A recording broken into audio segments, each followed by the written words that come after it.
The Dogs made it look easy. That's your boy Roquan. That was his quote as he was watching from the NFL. They did make it look easy a lot. Why are they making it look easy? What are we looking at here? I think the first thing is, one, just how much talent they have. That is the core of it. At the end of the day, they are better than the other team. At the end of the day, yeah. But it's the little stuff. Like we talk about today. We're talking about scheduling a lot today. Every little moment of those Georgia practice is scheduled out beforehand. Everything they do is calculated. There's a purpose. I call it a military base because I think it really is that organized. And Kirby's the general. You know, I just can't. I just have to talk about Roquan just for a second here. You know, I went down there. I love Roquan. He was very beyond his years, beyond where he grew up. It sounds bad, but you know, he's a very intelligent guy. When he picked UCLA, I was surprised to some degree. A lot of people were not. But then, of course, later that day, picking the Dogs, that was just a whole thing. But had he not made that play on third down and short against Oklahoma in the Rose Bowl, that would have converted a first down for Oklahoma. Georgia had already kicked the field goal. Oklahoma probably goes on to win that game. I mean, if you listen to Mel Kiper, they certainly go on to win that game. That was too easy.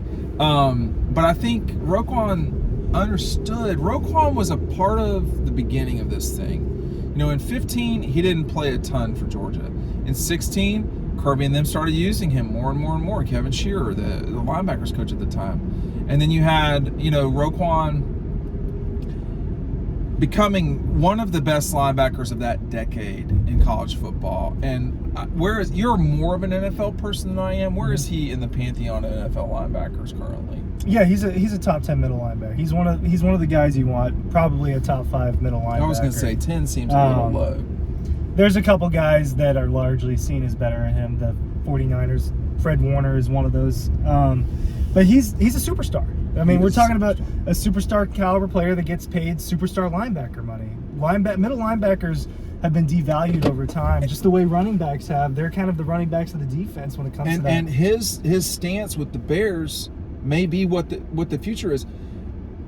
Roquan, I mean, you know, part of what I was talking about earlier when I was in high school, we've seen that come out over time. He never signed a letter of intent, I don't think, with Georgia. He just signed financial aid papers. Not the same thing. It didn't tie him to Georgia. That doesn't lock you in. That's smart. Yeah. The thing that he did with the Bears, also smart. You should be smart and grab this right now. This deal is going to go away at some point. Picking up Double Dogs, you're going to get our 2023 preview. Our friends at Red Zone have got a lot of stuff coming up. We're going to spotlight it, but we've got a lot of stuff coming up. When you're downtown in Clayton, downtown on Clayton Street, go visit them. They've got a lot of stuff. You're just not going to get it from anywhere else. It's not a corporate store. It's real normal people that run it and own it. So I think Roquan, when he watches the Dogs, he sees, I guess, what we all do. Of course, he has a better appreciation for it because he's lived it and he's done it. And he's living it now, really. It's something, though, I think that practice has a big part to do with it. And I've never been to another SEC or any other college football's practice. I actually have. I've never been to another school's practice, so for me it's hard to compare. But I know what I see at Georgia's practices, and even though it's just a tight window, it is. I mean, it's boom, boom, boom, boom. They know every little thing that they're doing. There are a lot of details that are taken care of. It is intense, and what you hear all the time from not just Georgia players but other SEC players as well, when they make it to the NFL, they're like, well, they don't kill us at practice anymore, right? Who said that recently? You know, there was a player that said they just don't kill us the way they did. I think Tate Ratledge was talking about what somebody said. Yeah. I'll give a quick unpaid plug to their podcast. I don't know the name of it though. Real Talk. Okay, so that's the collective thing, Bob. I think it's sponsored by the collective. Okay, yeah, which is understandable. It's. I don't. Good for them, man. I don't see the whole thing. I see them on TikTok. It's. I think they do a good job.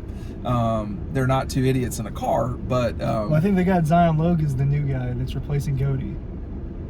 That's I'm what okay they with got, that. yeah. Anyway, Your boy's I on like road. Zion Logue, man. I mean, when you see the guys play in high school, you see Roquan, you see Zion Logue, you know, who did you see? Brock Vandergrift. You saw Marius Mims. Starks. Those guys. Starks. Yeah. Did you think Starks would be an All-American? I did. Was he a freshman I did. All-American? Or was he an All-American? When I first saw him? Was he a freshman All-American in 22? Or was he an All-American? He was a freshman. No, he was a freshman All-American. Yeah. I think he's a future All-American. I think he's a future first-round pick. I think he is for sure. I think he's a future first-round pick in the NFL draft. Those were some of my takeaways. You could just the athleticism translated. No, but you can see the such athleticism. a hard time when the guys are playing DB. It's hard to tell with Roquan. Yeah. Was he playing offense too? In high school, was Roquan playing offense? He definitely played defense. He played some offense. I don't think he played a lot of offense. So Roquan was number 1 for them. I almost called it Montezuma County. It's not Montezuma County. It's oh my God, down there. Don't kill me when you're from down there, but there's just a Subway in town. That time, you know, we hung out with him, Macon County. I spent some time down there in that part of Georgia. There was a flood that came through there. It was very devastating for the town. It was not just that one town, but this was in '93, I think, and it hurt the town. And, you know, in town, I think there was a Subway and there might have been something else. And, you know, Roquan's decision to go to UCLA, to me, did not make any sense, because he was going from an extremely small town to the second largest city in the Beverly country. Hills. Yeah. But, you know, they'd sold him on it, and, you know, I think it's Jeff Ubrick or Jeff somebody or another, and he, of course, went to go coach for the Falcons. Well, when I think John Lilly, who was the tight ends coach at Georgia, found out about that, I mean, I'm not telling the story completely correct. So Roquan commits to UCLA. Have you heard this story? At some point, yeah. So he commits to UCLA, but he doesn't sign the letter of intent. Yeah. He goes to go eat lunch. Not in town, because of course. So he's at his school, his commitment ceremony. Correct. And he commits to UCLA, but he doesn't sign. He has. We have the image. Well, maybe I'll roll it over. There, well, Caitlin Stroh, Ace, she was there. So, so she hits. You know, she makes it. So that was like a huge story. So he goes to leave. And by the way, someone just bought a book. You should buy a book right now too. She goes to leave, and he went somewhere. I can't remember where it was. It was not TJ Fridays or Applebee's. It was something like that. And it was in Cordele, I believe. I think. Now, I'm getting some of these details. You know, this was 10 years ago. So Real Georgia boy. So, yeah. So Georgia finds out that he's not signed. He's not locked in with UCLA yet. And they also found out that the linebackers coach was going to the Falcons.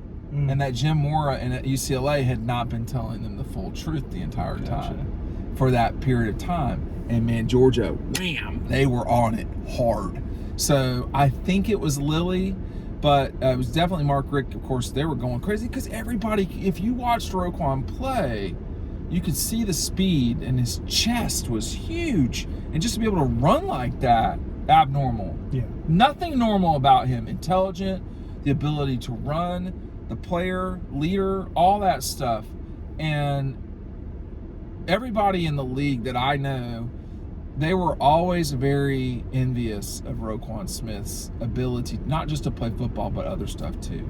And Georgia was very fortunate to get Roquan. Very. He's one of their superstars of the last 10 years. He wasn't a part of... Do they win the SEC without Roquan? That I don't know. I mean, he was the best player on their team. They don't win the Rose Bowl. He was the best player on that team. They don't win the Rose Bowl. But that's really saying something, because you had Nick. Yeah, I mean, I'm Sony, sitting here saying that when Nick Chubb was on. And I'm not saying you're wrong. Isaiah Wynn. You know, there were some really good players on that team, and Roquan was their best player. Yeah, he Roquan was their best player. He was the bridge to the guys now, just the way that Chubb and them were. And I think Kirby and them knew what they had in 17, and they had to do something with it. I do remember there being sort of an implied pressure that we're not going to be this old in the future. You know, we got a lot of turnover coming up. They had an older team They that had year, an just older the way team. that they had an older team in 21. But then they did it in 22. They did. Right? Like I mean, when that, you just, and then it tells you when you just flip through they're it, at the right? beginning. I still think they're at the beginning of something. You know, Arian Smith, is he young? He would have been junior, so he would have been an older guy technically. Older. Marcus Rosemary Junior, Jackson. same deal. Well, Michael freshman, yeah. freshman, there's Stetson. Super senior. Ladd was a sophomore.